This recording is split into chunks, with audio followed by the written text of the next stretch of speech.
He sold my family cabin for a measly $55,000 and mocked me with the money. He thought he won until the buyer's lawyer called screaming about the FBI. Alright, before we get into the story, hit subscribe, like this video, and comment down below to check in. Let me know you're here. The crystal wine glasses chimed with a sound like fragile bells, a delicate counterpoint to the deep, confident timbre of Julian's voice. He was holding court in the center of their living room, a space so meticulously curated it felt less like a home and more like a feature in an architectural magazine. White walls, minimalist furniture in shades of gray and chrome, and a singular massive abstract painting that Julian liked to say represented the chaotic synergy of the urban landscape. To Vero, it just looked like a five-figure oil spill. The key isn't just building structures, it's about monetizing airspace, leveraging verticality, Julian said, swirling a deep red Cabernet in his glass. His audience, two other couples from his firm, nodded with the sycophantic reverence he commanded. We're not just architects anymore. We're sculptors of commerce. Vero moved silently along the periphery, refilling a bowl of olives, her smile a polite, practiced mask. She had mastered the art of being the perfect hostess, visible but unheard, an elegant piece of the decor, much like the sterile white orchids on the console table. She watched her husband not as a wife, but as a detached observer. He was magnetic, she had to admit. His charm was a tangible force, drawing people into his orbit, making them feel like they were part of something important, something grand. But she knew it was a performance. Beneath the tailored suit and the $800 haircut was a hollow man, a structure with a flawless facade and no foundation. Vero, darling. One of the wives, a woman named Cynthia, called out, her voice a little too loud. This charcuterie board is simply divine. You have such a talent for arranging things. The compliment was meant to be kind, but it landed with the dull thud of condescension. Julian's world was one of action, of building and conquering. Hers, by implication, was one of arranging cured meats and cheese. Thank you, Cynthia, Vero replied, her voice smooth and even. I'm glad you're enjoying it. Julian glanced over, a flicker of something, impatience perhaps, in his eyes before it was replaced by a benevolent smile. My Vero is a woman of many hidden talents, he said, though the tone suggested they were quaint and utterly irrelevant. Later, after the door had closed on the last guest, the silence they left behind was heavier than the conversation had been. Julian loosened his tie. His performance over for the night. Decent evening, he said, surveying the room. I think the Hendersons are ready to bite on the new condo development. Henderson mentioned my name to the board. It's all about positioning, you see. Vero said nothing, simply gathering glasses onto a tray. Did you hear me? He asked, his voice sharpening slightly. I heard you, Julian. You were very compelling. He grunted, accepting the platitude. He walked over to the floor-to-ceiling window that overlooked the city, a glittering tapestry of lights. This is what matters, he said, more to himself than to her. Growth. Ambition. We can't get there by standing still. He turned to face her, his expression hardening. Which is why we need to talk about that shack of yours. Vero froze, her back to him. She didn't have to ask what he meant. It's a non-performing asset, Vero. It's just sitting there accumulating property tax and memories. Memories don't pay for a life like this. She turned slowly, her face carefully neutral. It was my grandmother's house. It's a cabin, he corrected. A shack. On a plot of land that could be worth a fortune if someone with vision got their hands on it. She picked up the last glass and placed it on her tray. The conversation is over, Julian. Not for me it isn't, he shot back. She didn't argue. She simply walked toward the kitchen, the clinking of the glasses on the tray the only sound. In her study, away from the cold perfection of their shared life, she unlocked a small wooden box. Inside was a faded photograph of a young girl with scraped knees, beaming, holding up a string of sunfish. Her grandmother stood behind her, her hands on the girl's shoulders. The cabin was in the background, not a shack but a home with a curl of smoke rising from its stone chimney. It was the only place in the world where she had ever felt anchored, the only structure in her life that had a real foundation. Julian saw it as a financial equation. For Vero, it was the last piece of her soul he hadn't yet paved over. The weekend arrived with a brittle, sun-drenched chill. Julian was electric, pacing their open-plan kitchen with his phone pressed to his ear, using what Vero called his deal-closing voice. A pitch lower, the words clipped and confident. He was talking to Marcus Thorne. Vero didn't need to hear the other end of the conversation to know. Thorne's name had been on Julian's lips for weeks, a mantra of ambition. He was a developer of legendary ruthlessness, a man who saw forests and saw lumber, who saw quiet coastlines and saw high-rise resorts. After he hung up, Julian was practically vibrating with energy. "That was Thorne," he announced, as if she hadn't known. "The Lakeside project is a go. The board just approved the preliminary funding. This is it, Vero. This is the project that puts me on the map. Not just the city map, the national one." He poured 2 cups of coffee, his movements expansive and theatrical. He slid one across the marble island to her. "Thorne wants to have dinner next week. He wants to meet you." "Why?" Vero asked, wrapping her hands around the warm ceramic. "Because he's a traditionalist. He likes to see that his partners have a stable home life. A supportive wife." He leaned against the counter, his eyes gleaming. "And because we're going to be partners. Not just on this project, but on a private venture." A cold knot formed in Vero's stomach. What kind of venture? "He's looking for investment partners for a boutique hotel chain. And exclusive. The kind of thing that doesn't just generate income, it generates influence." He took a sip of his coffee. "The buy-in is significant. We'd need to liquidate some assets to get the capital." He let the words hang in the air. Vero stared into her coffee, the dark liquid a perfect, still surface. She knew what was coming. "The cabin," she said. It wasn't a question. "Think about it logically," he started, his voice a carefully modulated purr of reason. "It's the perfect solution. It's an idle asset. We sell it, we get the capital, we invest with a man who prints money, and in 5 years we can buy 100 cabins if you want." Vero looked up, her gaze steady. "It's not an asset, Julian. It's my home. The only one I have left." His face tightened, the mask of reason slipping to reveal the raw impatience beneath. "For God's sake, Vero, be practical. It's a 100-year-old log cabin with bad plumbing and no cell service. Your grandmother is gone. Clinging to a pile of wood and stone is sentimental nonsense. It's holding us back." "It's holding you back," she corrected softly. "Yes, it's holding me back. And you are part of me, so it's holding us back. Don't you want this? The success. The life I'm trying to build for us. The life you're trying to build for yourself," she whispered, almost inaudibly. He heard it. The charm vanished completely, replaced by a cold fury. "You are unbelievably selfish," he hissed. "I am talking about our future, and you're talking about a dusty relic." The answer should be yes. It should be an enthusiastic yes. "The answer," Vero said, standing up and placing her full cup of coffee in the sink, "is no. It will always be no." He stared at her, his jaw clenched so tightly a muscle jumped. He looked at her as if she were a stubborn bolt that refused to turn, an obstacle in his grand design. He said nothing else, just grabbed his car keys from the bowl by the door and stormed out, the heavy front door slamming shut with a sound that echoed through the hollow, perfect house. He came home 3 nights later, long after midnight. Vero was in bed reading, though she hadn't turned a page in over an hour. The silence in the house had been a screaming match of its own. When she heard his key in the lock, she braced herself for another confrontation.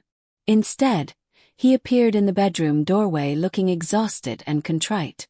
"Hey," he said softly. She didn't answer, just marked her page and set the book down. "Look, Vero. I'm sorry," he said, walking into the room and sitting on the edge of the bed. It was a practiced move, the one he always used to disarm her. I was a jerk this weekend. I've been under so much pressure with the Thorn deal. I see it as this huge opportunity and I get tunnel vision. I shouldn't have pushed you. I shouldn't have spoken to you that way. He reached out and took her hand. His skin was cool. The cabin is yours. I'll respect that. We'll find another way to raise the capital. I'll work it out. Vero felt a sliver of the old warmth she once had for him return, a ghost of the man she thought she had married. She hated how easily he could still manipulate her emotions. She gave his hand a slight squeeze. Thank you, Julian. He smiled, a tired, genuine-looking smile. Can we just be us again? She nodded. He stayed for a moment, then stood up as if to leave. He paused at the door. Oh God, I almost forgot. The reason I'm so late. He ran a hand through his hair. The accountants are closing out the quarter, and they sent over a stack of documents that have to be signed and couriered by morning. It's a nightmare. He returned with a thick manila folder and a pen. I am so sorry to ask you to do this now, but would you mind? It's just the usual stuff. 401k rollovers, insurance policy updates, the annual filings for the house. Standard procedure. I've already signed my parts. He opened the folder on the bed. It was a daunting stack of paper, at least 30 pages long, filled with dense legal and financial jargon. He had helpfully placed yellow sticky tabs where her signature was required. I'd do it, he said with a weary sigh. But my signature is already on all of them. They just need yours to complete the filings. Vero looked at the pages, her eyes blurry with fatigue. He was flipping through them, pointing. This one is the insurance declaration. This is the rollover authorization. This one is a refile for the county records on our primary residence, some zoning update. His finger brushed past a page titled Quitclaim Deed. He didn't pause. And these are the retirement fund acknowledgements. She felt a wave of exhaustion. The fight had drained her, and his apology, whether real or not, had lowered her defenses. Arguing about this seemed petty and exhausting. She just wanted the night to be over. She wanted peace. Okay, she said, taking the pen. You're a lifesaver, he said, his voice full of relief. She sat up and began to sign, her hand moving automatically from one yellow tab to the next. Her signature, a fluid, familiar script, felt foreign as she scrawled it over and over. Julian stood over her, his presence a heavy weight. He took each page as she finished it, neatly stacking them. On the deed, her pen hesitated for a fraction of a second, a flicker of instinct, a tiny alarm bell ringing in a distant part of her mind. But she was tired, and he had just apologized, and she pushed the feeling down. She signed it. When she was done, he put the papers back in the folder with an air of immense gratitude. He leaned down and kissed her forehead. Thank you, Vero. Seriously. Get some sleep. He left the room with the folder. Vero turned off the light and lay back in the darkness, but the tiny, uneasy feeling remained, a cold spot in the pit of her stomach she couldn't explain. The restaurant was Julian's choice, of course. It was called Aperture, a place with more angles than warmth, where the food was deconstructed into foams and gels and served on slate tiles. It was a place to be seen, not to be comfortable. Julian's mother, Eleanor, his older brother, Mark, and Mark's wife, Chloe, were already at the table when they arrived. The greetings were a flurry of air kisses and insincere compliments.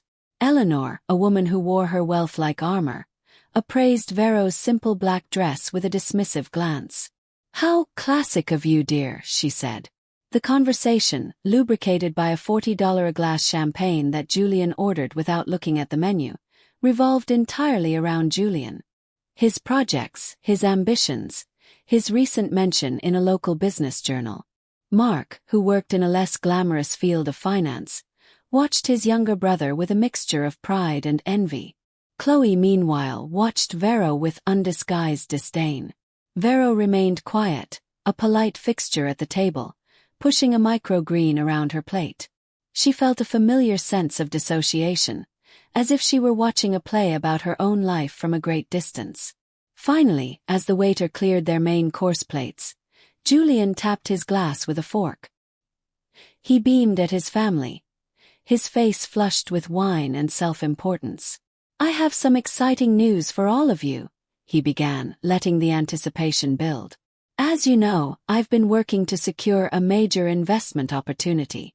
True game changer.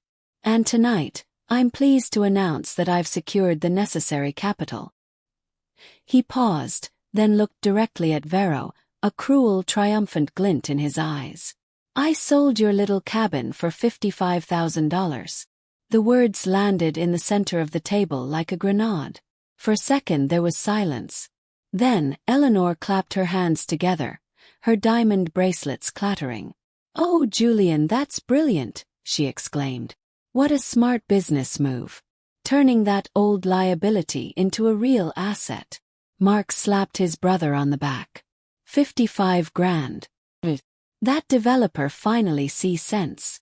Chloe leaned forward, a venomous smile playing on her lips as she looked at Vero. "Finally put that shack to good use. I never understood what you saw in that place, Vero. All those bugs and drafts." Vero felt the blood drain from her face, but she held her expression perfectly still.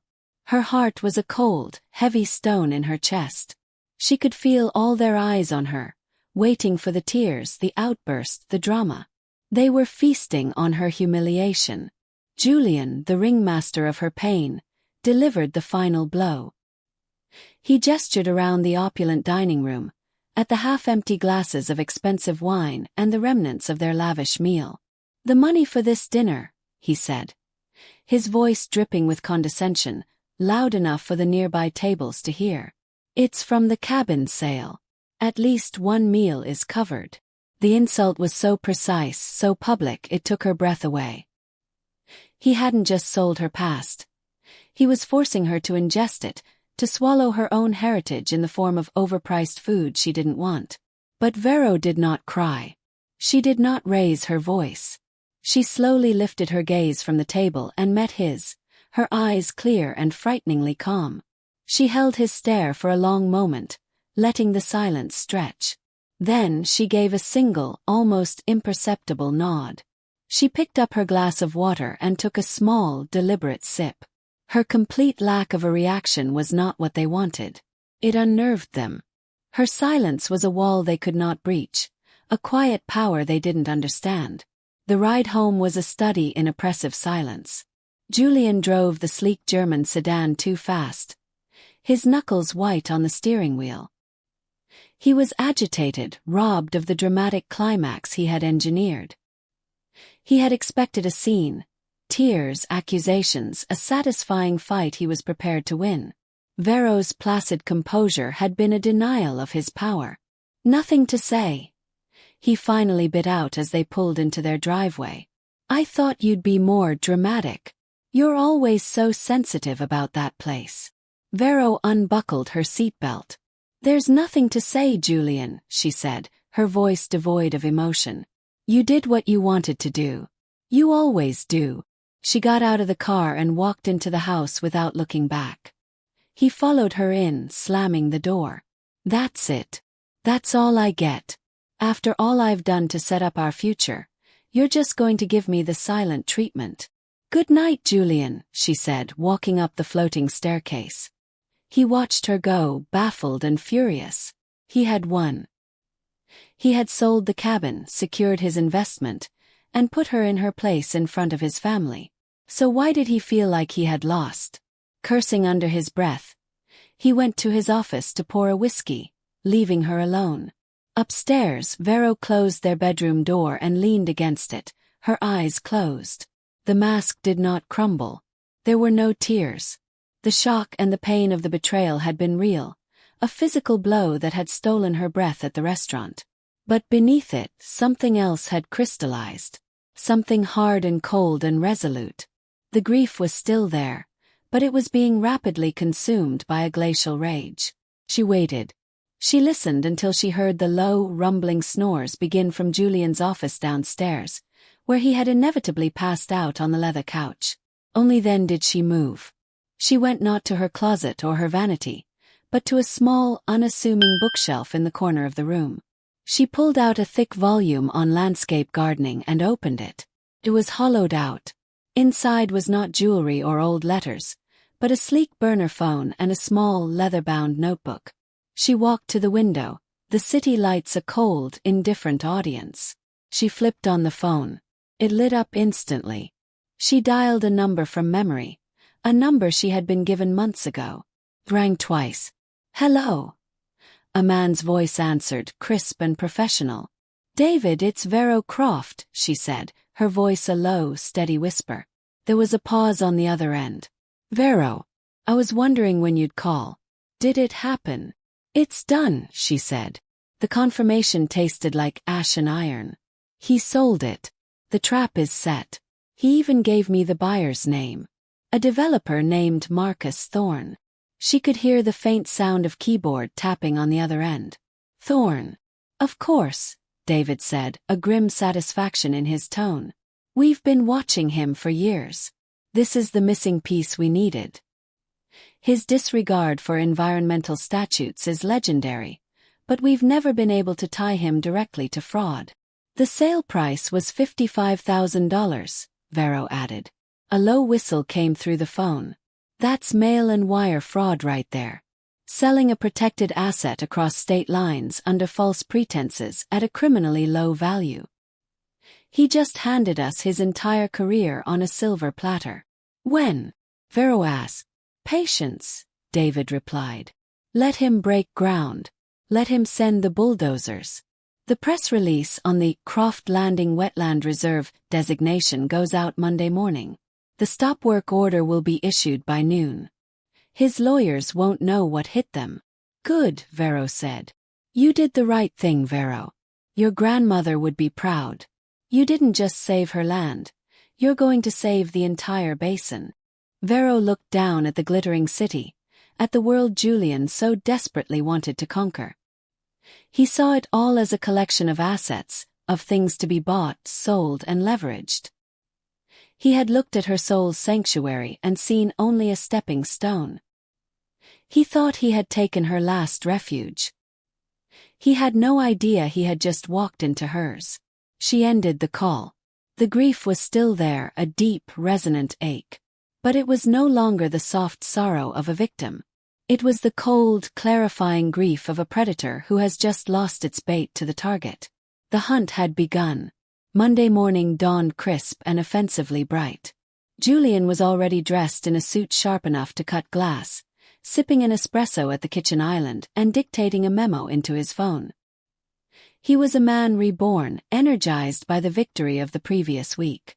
The $55,000 had already been wired to his account, a paltry sum, but it was the key, the proof of concept he needed to show Marcus Thorne he was a man who got things done. "Vero," he called out as she entered the kitchen. "I'm transferring $10,000 to your account. Go buy a painting or something. For the living room. Something with a bit more optimism." It was a dismissive, arrogant gesture disguised as generosity, a reward for her eventual silent acquiescence. "That's not necessary," she said quietly, pouring herself a coffee. "Nonsense." "I insist," he said, not looking up from his phone. "Consider it a reinvestment in domestic tranquility." He left a few minutes later, the roar of his sports car's engine a fading declaration of his importance. Vero stood by the window, watching him go. She took a sip of her coffee.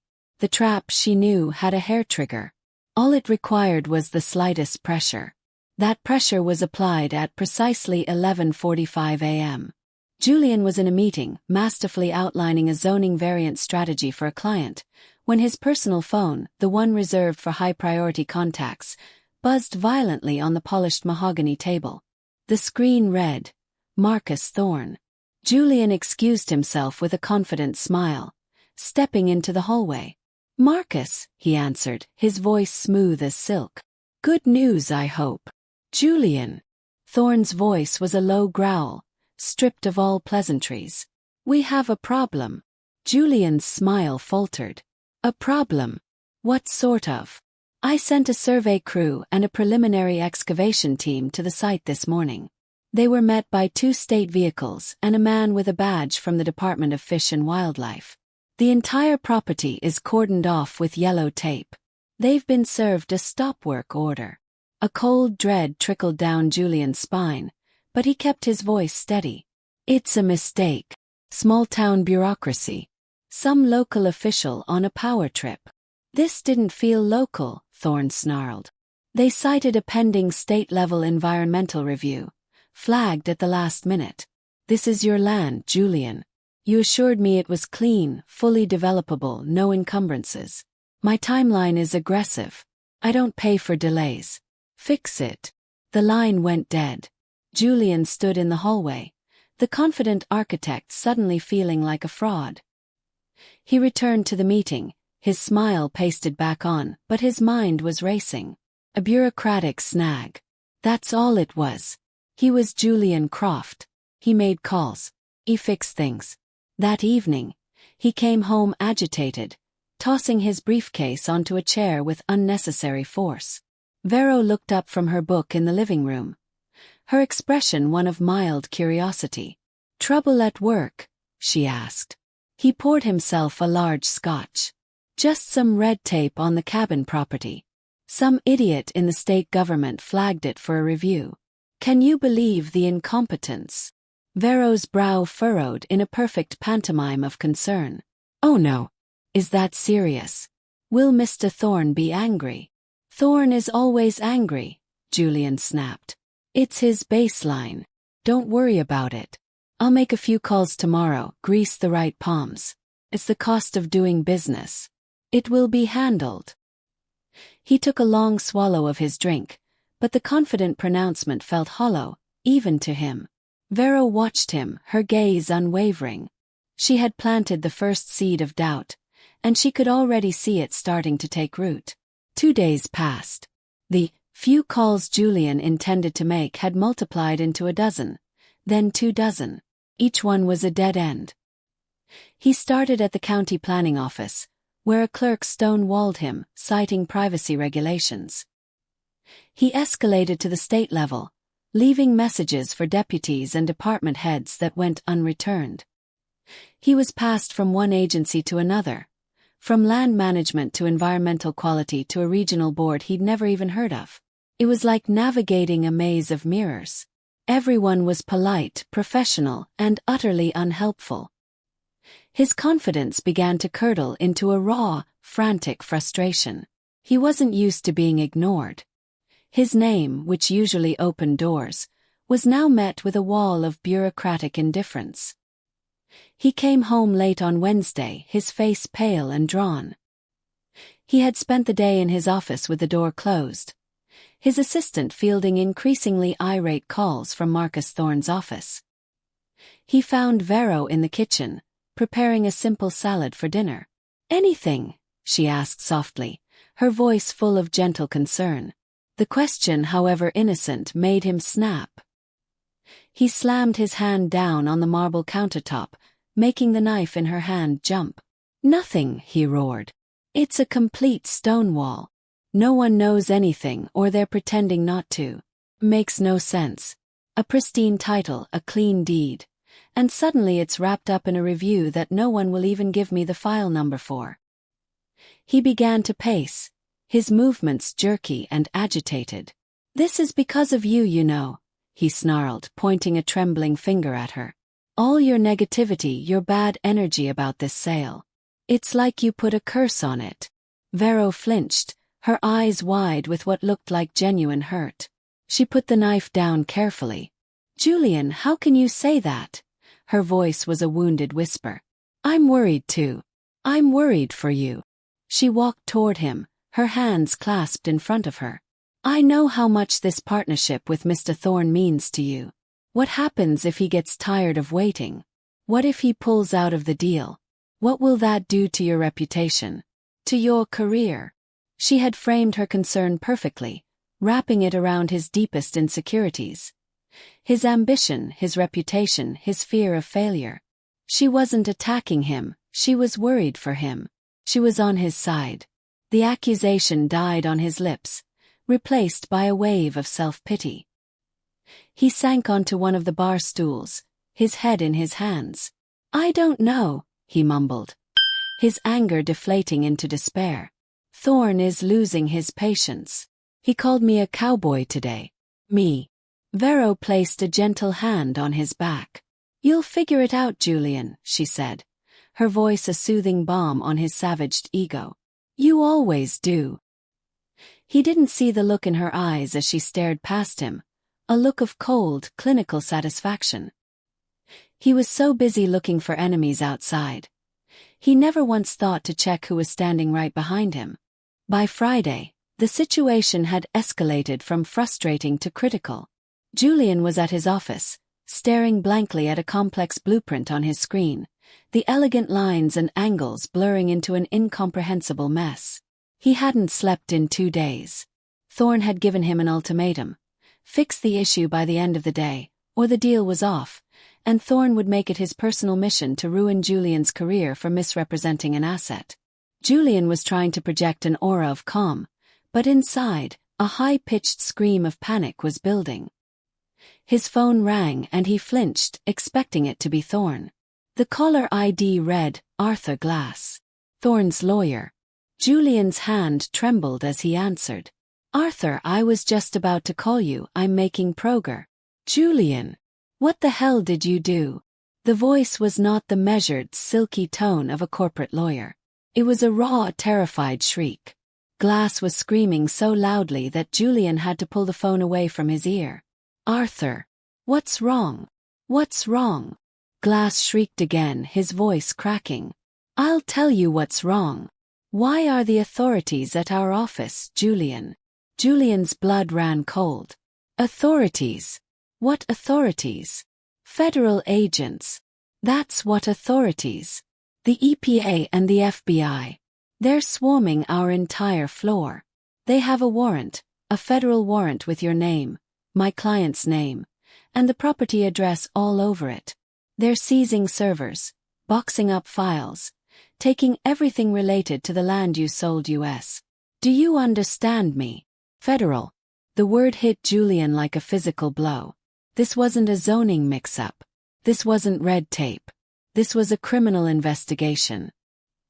He felt the floor drop away, the meticulously designed office suddenly feeling like a prison cell. "Federal," he stammered, his throat constricting. Why the FBI? How should I know?" Glass screamed. "Fraud, conspiracy, God knows what else. The warrant mentions the Clean Water Act and interstate wire fraud. They're treating this like a major criminal enterprise. Marcus is in his office with 3 agents right now." There was a muffled sound, and Glass's voice came back, choked with fury. "You lied, Julian. You swore that land was clean. You gave us fraudulent documents. You have exposed us to decades in federal prison."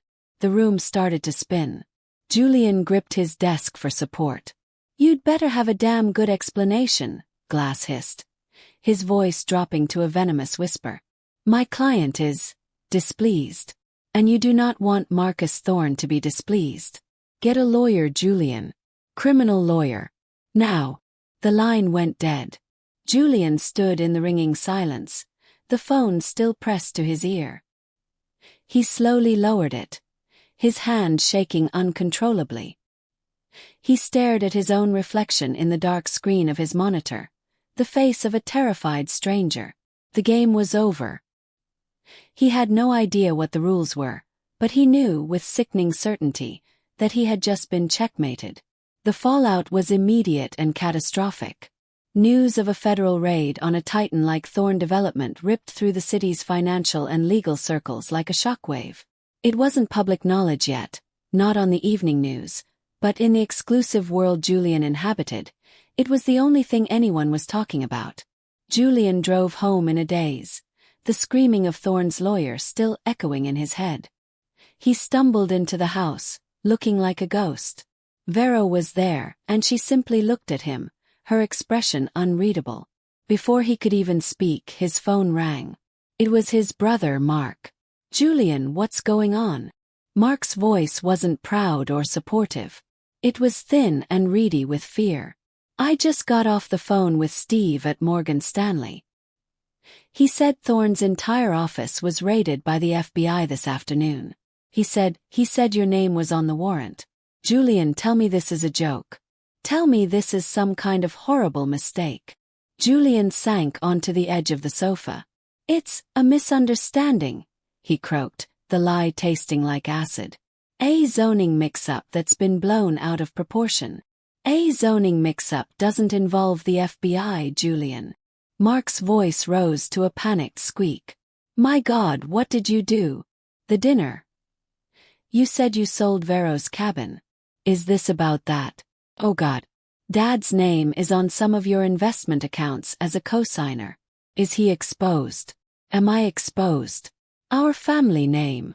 The support system that had cheered his cruelty and ambition had vanished.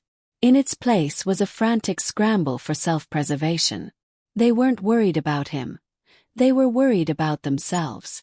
I have to go, Julian mumbled and hung up. He stared at the phone in his hand, a lifeline that had become a conduit for fear and accusation. His family, his partner, his entire world, all turning on him. He looked up and saw Vero watching him from the doorway, her expression a blank canvas. There was no sympathy in her eyes, no concern. There was nothing at all.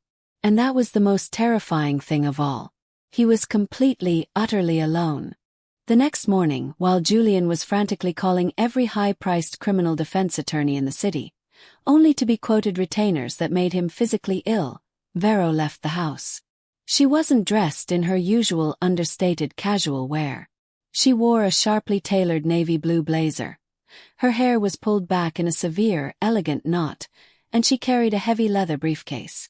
She didn't drive to a glitzy downtown high-rise. Instead, she went to a quiet, historic building in a less fashionable part of the city. The name on the door was discreet. Amelia Shaw and Partners, Attorneys at Law.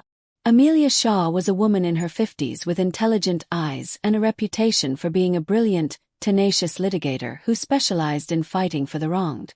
She greeted Vero not with pity, but with a firm, professional handshake. Vero. Thank you for coming in, Amelia said, gesturing to the chair opposite her large, uncluttered desk. You said on the phone you had the documentation we discussed. I do, Vero said. She placed the briefcase on the desk and opened it. She didn't pull out a jumble of papers. She pulled out a thick, meticulously organized binder with color-coded tabs. He thinks it was a bureaucratic ambush, Vero stated, her voice calm and level. He has no idea the bureaucracy was working for me. She opened the binder. Tab A, she said, turning to the first section. The original notarized deed for the cabin and the 200 acres surrounding it.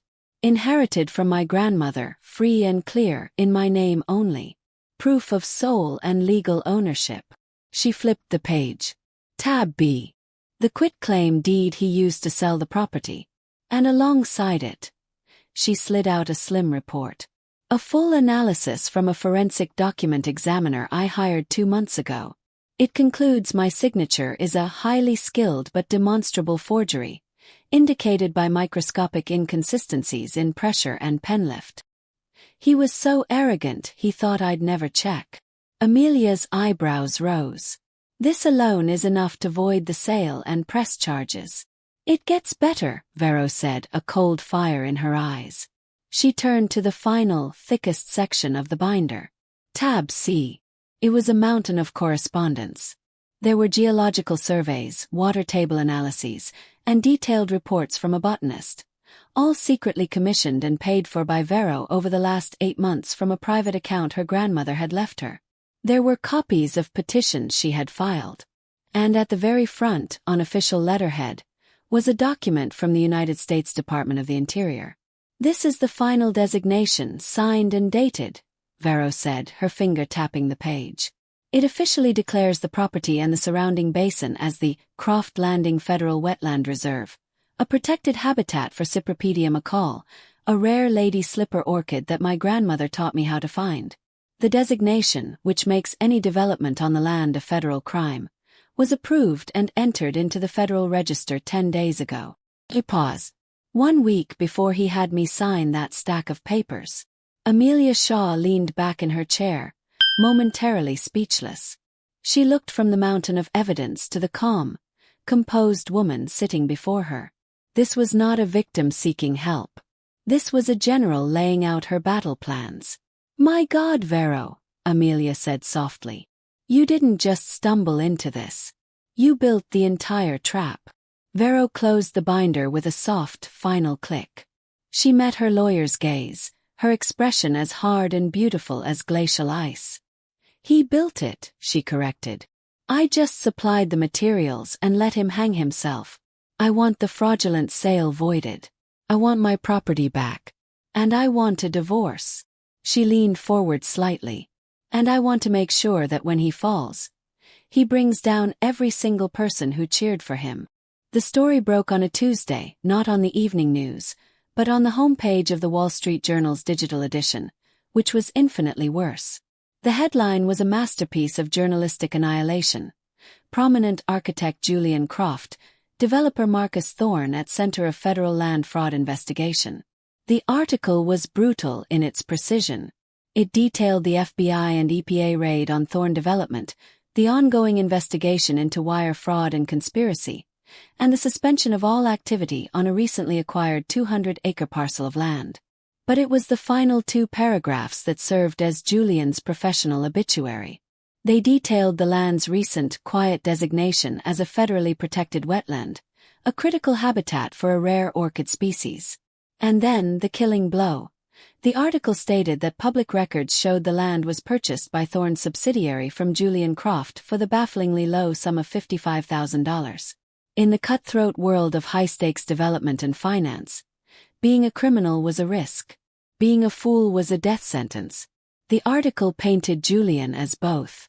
The ridiculously low price screamed fraud so loudly it was deafening, portraying him not as a cunning mastermind, but as a desperate, incompetent amateur who had gotten caught in the most idiotic way imaginable. Julian was at home when the first call came. It was from a senior partner at his firm. The man's voice was arctic. "Julian, we have an emergency board meeting in 5 minutes. You are, of course, not invited to attend." The line went dead. An hour later, a formal email arrived. Subject: indefinite unpaid leave of absence. His corporate accounts were suspended. His access to the firm's servers and projects was revoked. His name was scrubbed from the Our Team page of the company website. In the space of a single morning, his professional identity, the edifice he had spent his entire adult life constructing, was demolished. His phone began to ring incessantly. Clients terminating contracts. Reporters seeking comment. Colleagues calling to formally distance themselves. He let it all go to voicemail, the device vibrating on the marble countertop like a dying insect. Vero sat in her study, the article open on her laptop. She read every word, her expression unmoving. There was no elation, no fist pump of victory. There was only the quiet, focused calm of a demolitions expert watching a condemned building fall exactly as planned. She took a sip of her tea. Then she picked up her own phone and made a call. "Amelia, it's Vero," she said. "The story has broken. I think it's time we released my statement." She listened for a moment. "Yes, the one we drafted. The one that expresses my shock and profound disappointment, and my full commitment to cooperating with federal authorities to protect our nation's vital natural resources." She was no longer the silent wife. She was now the wronged party, the unwitting victim, the staunch environmentalist. She was taking control of the narrative, and she was about to bury him under it. The doorbell rang 2 days later. It wasn't a chime, but a firm, resonant buzz that echoed the finality of a judge's gavel. Julian, who had been shuffling around the house in a daze, unshaven and still wearing the clothes from the day before, thought it might be a courier with more legal documents. He opened the door to find 2 people on his doorstep, a man and a woman, both dressed in impeccably tailored dark suits that did nothing to hide their athletic builds. They didn't look like they were selling anything. "Julian Croft," the woman asked, her voice polite but devoid of warmth. She held up a leather wallet, flipping it open to reveal a badge. I'm Special Agent Davies, this is Special Agent Chen. FBI. We have a warrant for your arrest. The world seemed to slow down, the sound around him muffling into a dull roar. An arrest was something that happened to other people, to criminals on the news. It wasn't something that happened on the immaculate travertine porch of his multi-million-dollar home. This is a mistake, he stammered, his mind struggling to form a coherent thought. My lawyer. Your lawyer has been notified, Agent Chen said calmly. Sir, please turn around and place your hands behind your back. The request was so polite, so matter-of-fact, that it was all the more terrifying. Julian felt a pathetic, choked sob rise in his throat. No, please, my wife. Vero. Vero, they're here. He was calling for the very person who had orchestrated this, a final, desperate appeal to a loyalty that had long since turned to dust. Vero appeared at the top of the floating staircase. She was dressed in simple slacks and a sweater, her face a mask of resolute calm. She didn't rush down. She didn't cry out. She simply stood there watching. The agents were professional, efficient. They guided Julian's arms behind him. The cold, metallic click of the handcuffs locking into place was the loudest sound he had ever heard.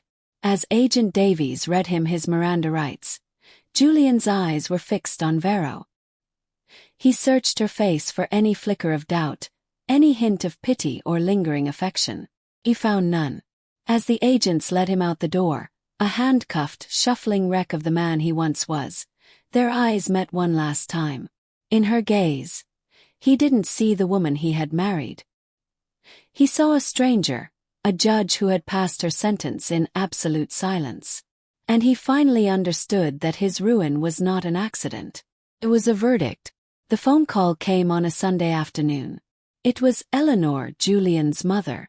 Her voice, usually so imperious and brittle, was choked with a desperate, pleading whine. Vero. Veronica, please, you have to help us, she began, dispensing with any pretense of courtesy. Vero was in her garden, pruning roses. She didn't stop. There is no us, Eleanor. Don't be cruel. Eleanor sobbed. Julian is your husband. He's in jail. They've denied bail. This is a nightmare. You have to talk to the prosecutors. Tell them it was all a misunderstanding, that he made a mistake. You can show mercy. For the family. Think of the shame he's brought on us, on his father's name. The plea was so nakedly selfish it was almost a caricature. She wasn't worried about Julian's freedom. She was worried about her social standing, about the whispers at the country club.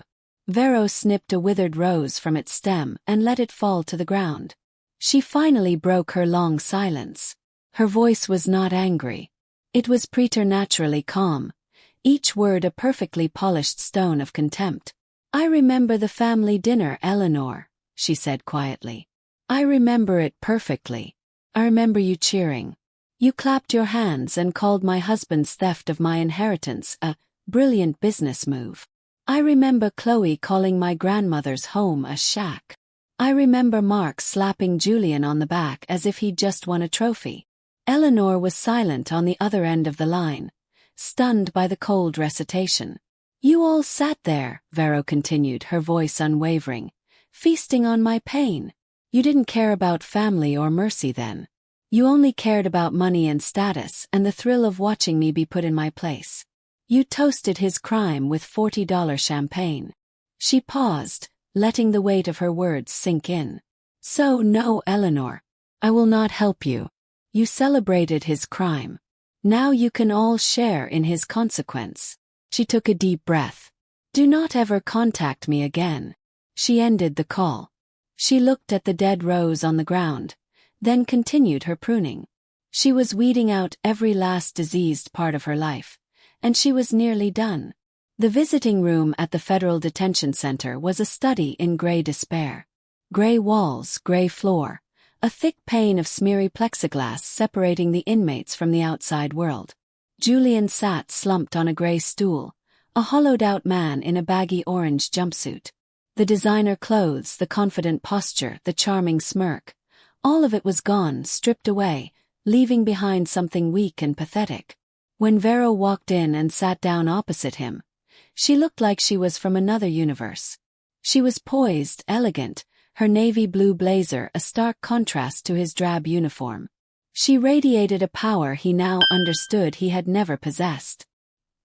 He picked up the grimy telephone receiver on his side of the glass. She picked up hers. "Vero," he began, his voice a broken rasp. "Please. Why are you doing this to me?"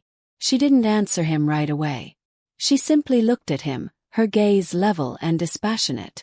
Then, without breaking eye contact, she reached into her briefcase. She pulled out a single, folded document.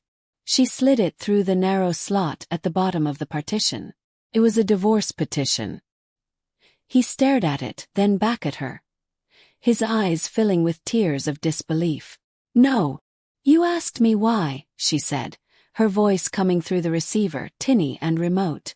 "You stood in our kitchen and called my grandmother's home a non-performing asset. You tricked me into signing away the only piece of my soul I had left, all for a partnership with a monster like Marcus Thorne. You sat at a table with your family and used my history to pay for your dinner, and you all laughed while I died inside." He shook his head, muttering, "It was just business. I didn't understand." "No," she said, her voice cutting through his pathetic excuses. "You didn't. You thought I was being sentimental. You thought I was weak." She leaned closer to the glass, her voice dropping to an intense, clear whisper. "But I knew about the orchids, Julian. I'd been working with the EPA for almost a year to get the land protected. My petition was approved, and the land was designated a federal reserve 1 week before you so cleverly slipped that deed into your stack of papers." The color drained completely from his face. The final piece of the puzzle clicked into place, revealing a picture of his own colossal, world-shattering stupidity. "You thought my cabin was worthless," Vero said, her voice devoid of all emotion now. "I knew its true value. You should have paid more attention." He stared at her, his mouth agape. He saw it all now. Her silence at the dinner, her feigned concern, her quiet composure. It hadn't been weakness. It had been the patience of a hunter waiting for the prey to walk just a little further into the snare. He hadn't been caught by the federal government. He had been caught by her. She stood up, placing her receiver back in its cradle. She didn't offer a parting word, no final glance of pity or scorn. She simply turned and walked out of the gray room, her posture perfect, leaving him alone with the divorce papers and the spectacular, irreversible wreckage of his life. The trial of Julian Croft was not the drawn-out, dramatic spectacle he might have once fantasized about starring in. It was a swift, methodical dismantling. The prosecution, armed with an avalanche of evidence and a star witness, presented a case so airtight it was less a trial and more a formality. Vero attended every day, sitting in the public gallery. She wasn't there for Julian. She was there for herself, a quiet observer at the final closure of a painful chapter of her life. She watched as the forensic expert calmly testified that the signature on the quitclaim deed was an undeniable forgery. She listened as emails were read aloud in which Julian assured Marcus Thorne, with his signature arrogant flair, that the land was a blank canvas, free of any and all pesky regulations. The main event was Marcus Thorne. On the stand, the ruthless developer transformed into a picture of sober regret. Dressed in a conservative suit, he spoke in measured tones, painting himself as the unwitting victim of a charismatic con man. He detailed how Julian had approached him, how he had presented the forged deed as legitimate, and how he had repeatedly guaranteed the land was clear for development. Thorne's testimony was a masterclass in self-preservation, and it drove the final nail into Julian's coffin. Julian's expensive defense attorneys could do little but object impotently. Their client was a shell. The charm, the confidence, the magnetic energy were all gone, replaced by a gray, defeated slump. He rarely looked up, his eyes fixed on the defense table as his life was dissected and condemned before a jury of his peers. The guilty verdict was delivered after less than 3 hours of deliberation. As the foreperson read the word guilty on the first count of wire fraud, a collective gasp went through the courtroom. Julian flinched as if struck. His mother, Eleanor, let out a choked sob. Vero felt nothing. It was not a moment of triumph, but of simple mathematical conclusion. An equation had been solved. At the sentencing a week later, the judge looked down at Julian with unconcealed disdain. "Mr. Croft," he said, his voice echoing in the silent room, "you possessed every advantage: a fine education, a respected career, a loving wife. You squandered it all in a display of arrogant greed that was as breathtaking as it was foolish. You didn't just break the law. You betrayed every trust placed in you." He sentenced Julian to 8 years in federal prison. As a bailiff led the now convicted felon from the courtroom, Julian's eyes desperately sought out Vero's. He looked for a sign, a flicker of something. She simply met his gaze, held it for a moment, and then gave a slight, final nod of dismissal. She stood, turned her back on him and the weeping Croft family, and walked out into the clean, bright light of the afternoon, never looking back. With the criminal trial concluded, the civil proceedings were a simple matter. The court declared the sale null and void based on felony fraud. The deed was invalidated, and full, unencumbered ownership of the 200 acres of Croft Landing reverted to its sole legal owner, Veronica Croft. A week later she drove. She left the city behind, the angular steel and glass of Julian's world shrinking in her rearview mirror. An hour into her journey, the landscape softened into rolling hills, then deepened into the dark green of pine and fir as she climbed into the mountains. She felt the tension in her shoulders, a knot she hadn't even realized she was carrying, begin to unwind with every passing mile. She turned onto the gravel road that led to the cabin, the tires crunching a familiar rhythm. The air that came through her open window was different here, cleaner, scented with damp earth and pine needles. It was the smell of home. The cabin stood exactly as she remembered, a sturdy, humble structure nestled in a clearing. But there were scars from Julian's brief, violent ownership. The yellow tape of the federal order was still tied to a few trees, brittle and faded. Dozens of surveyor's stakes, topped with garish pink plastic ribbons, dotted the meadow, a grid of intended destruction. Near the tree line, the earth was torn up where the first excavator had begun to dig before being shut down. Vero got out of the car and walked to the nearest stake. She wrapped her hand around the wood and pulled. It came out of the soft earth with a satisfying shuck. One by one, she moved across the meadow, pulling up every single stake, every last remnant of Julian's trespass. She piled them together, a monument to a defeated ambition. Finally, she walked to the cabin's front door. The heavy iron key, which she had kept hidden for years, felt cool and solid in her hand. It turned in the lock with a familiar grating click. She pushed the door open, and the scent of old wood, cold stone, and decades of memory washed over her. Sunlight slanted through the dusty windows, illuminating the simple, worn furniture her grandmother had cherished. Everything was still, coated in a fine layer of dust, a sleeping history waiting to be woken. She ran her hand along the rough-hewn mantel of the stone fireplace, tracing the grain of the wood. This was not a moment of giddy celebration. It was deeper than that. It was a profound, grounding sense of peace. She had fought a war for this place, for this silence. Standing in the quiet heart of her sanctuary, she felt the last of the city's grime wash away. She was not just reclaiming a piece of property. She was reclaiming herself. In the aftermath of the trial, Marcus Thorne and his company were eager to make their legal troubles disappear. Facing a multi-hundred-million-dollar civil lawsuit from Vero for damages and fraud, a suit that would dredge up all the embarrassing details of their due diligence failures, they quickly opted for a private settlement. Amelia Shaw, negotiating with the ferocity of a bulldog, secured a settlement so massive it made Vero's breath catch. It was a sum that could have allowed her to disappear and live a life of quiet, cloistered luxury for the rest of her days. But that wasn't her way. The fight had changed her, forged her silence into a voice and her pain into a purpose. Sitting on the porch of her cabin one evening, Watching the fireflies begin their nightly dance, she knew what she had to do. The money was not a prize. It was a weapon, and she now knew exactly how to wield it. 6 months later, a new non-profit was launched. Its headquarters was not a gleaming downtown office, but a modest, functional space in a renovated brick building. Its name was the Sanctuary Foundation.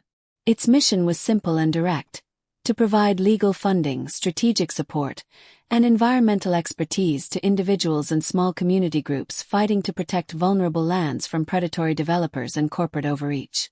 Vero was not its passive, check-writing benefactor. She was its founder and director. Her new life took shape. Her days were filled with meetings not with architects and socialites, but with passionate botanists, tenacious small-town lawyers, and elderly ranchers fighting to preserve their ancestral lands. She reviewed petitions, analyzed environmental impact reports, and helped craft legal strategies. She had taken the very blueprint she used to save her own sanctuary and turned it into a replicable model to save others. She was no longer just Vero Croft, the quiet, underestimated wife.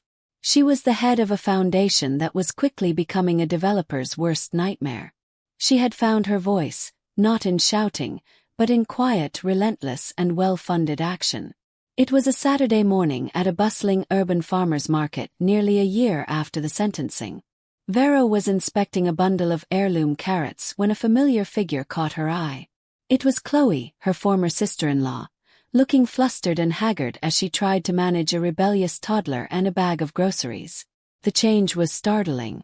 The smug, perfectly coiffed woman from the dinner party was gone.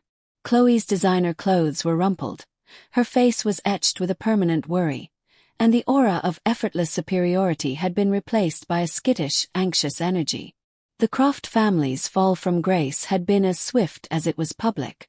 With Julian's crimes tainting the family name, Mark's financial firm had let him go, and their carefully curated social world had evaporated.